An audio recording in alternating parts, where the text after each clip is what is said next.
নমস্কার বন্ধুরা, রকমারি রান্নাতে আপনাদের স্বাগত।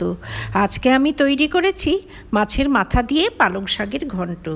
অত্যন্ত সুস্বাদু এই তরকারিটি থাকলে গরম ভাতে আর অন্য কোনো কিছুরই প্রয়োজন হবে না। সমস্ত ভাত শুধু এই দিয়েই খাওয়া হয়ে যাবে। পালং শাকের ঘন্ট বানাবার জন্য নিয়েছি এক বান্ডিল কচি পালং শাক। শাকটা কেটে ধুয়ে পরিষ্কার করে নিয়েছি। সঙ্গে নিয়েছি দুখানা পেঁয়াজ, একখানা টমেটো, দুখানা আলু, একখানা রসুন, দুটো কাঁচা লঙ্কা আর দুটো শুকনো লঙ্কা। 1 ইঞ্চি পরিমাণ আদাও সঙ্গে নিয়েছি। একটা ভেটকি মাছের মাথা পরিষ্কার করে ধুয়ে নিয়েছি। এতে দিয়ে দিলাম আধা চামচ মতো নুন, আধা চামচ হলুদ দিয়ে খুব ভালো করে মেখে 10 মিনিটের জন্য রেখে দেব। আমি ভেটকি মাছের মাথা দিয়ে রেসিপিটি বানিয়েছি, তবে এটি ইলিশ মাছ বা অন্য যে কোনো মাছের মাথা দিয়েই বানানো যাবে। গ্যাসে কড়াই বসিয়ে দিয়ে দিলাম পর্যাপ্ত পরিমাণে সর্ষের তেল।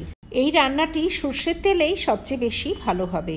তেলটা ভালোভাবে গরম করে নিয়ে এতে নুন হলুদ মাখানো মাছের মাথা, লেজা ও কাঁটাগুলো ভালোভাবে ভেজে নেব। গ্যাসের ফ্লেম হাই করে দিয়ে মাছের মাথা ও কাঁটাগুলোকে বেশ লালচে করে ভেজে নেব। বেশ কিছুটা সময় ধরে মাছের মাথাগুলোকে ভেজে নিয়ে একটা থালায় তুলে নিলাম। এখানে 8-10টা সিম ও একখানা বেগুন এরকম লম্বা করে কেটে নিয়েছি। দুখানা মিডিয়াম সাইজের আলু চৌকো টুকরো করে কেটে নিয়েছি।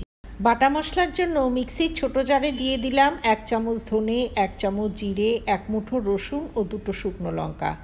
1 ইঞ্চি আদা অ্যাড করে দিয়ে সামান্য জল দিয়ে একটা পেস্ট বানিয়ে নেব। ফোড়নের জন্য নিয়েছি 2টো শুকনো লঙ্কা, 2টো তেজপাতা ও 1 চামচ পাঁচফোড়ন। মাছের মাথাটা ভেজে তুলে নেওয়ার পর ওই কড়াইটা পরিষ্কার করে দিয়ে দিলাম বেশ খানিকটা সর্ষের তেল। তেলটা গরম হলে এতে কেটে রাখা বেগুন ও শিংগুলো ভেজে নেব। আধা চামচ নুন অ্যাড করে দিলাম। এতে আধা চামচ হলুদ অ্যাড করে দিলাম। গ্যাসের ফ্লেম হাই করে দিয়ে হাই হিটে সবজিগুলোকে কিছুক্ষণ ভেজে নেব। সমস্ত সবজিগুলো খুব ভালো করে ভেজে নিয়েছি। এবার এগুলো একটা প্লেটে তুলে নিলাম।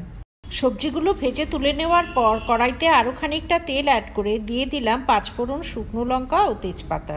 ফোড়নটা 1 মিনিট ভেজে নিয়ে এতে কুচনো পেঁয়াজটা অ্যাড করে দিলাম। গ্যাসের ফ্লেম হাই করে দিয়ে হাই ফ্লেমে পেঁয়াজের কাঁচা গন্ধ চলে যাওয়া অবধি কিছুটা সময় ভেজে নেব।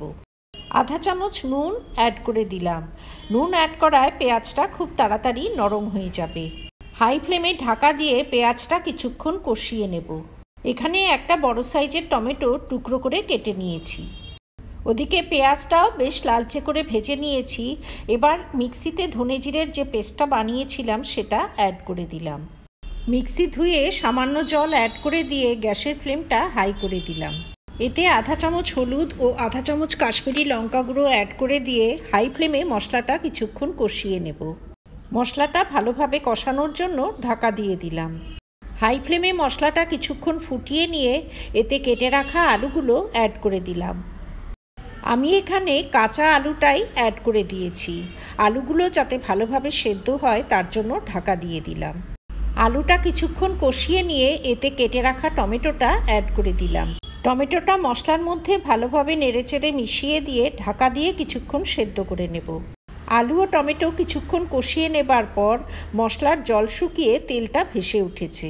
এবার এতে ভেজে রাখা মাছের মাথাগুলো অ্যাড করে দিলাম। মাছের মাথাটাও মশলার সঙ্গে আরও কিছুটা সময় কষিয়ে নেব।